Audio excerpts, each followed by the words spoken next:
ঠিক আছে, ওয়েট করে একটু ওয়েট করলে কী হবে আর বলো।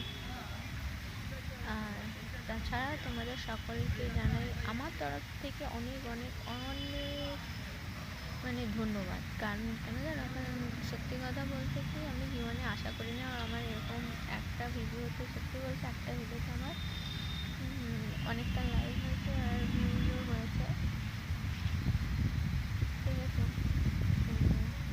তোমাদের এইভাবে আমার সাথে থেকে পাশে থেকে প্লিজ তোমরা আমাকে একটু সাপোর্ট করো যাতে আমিও একটু এগোতে পারি।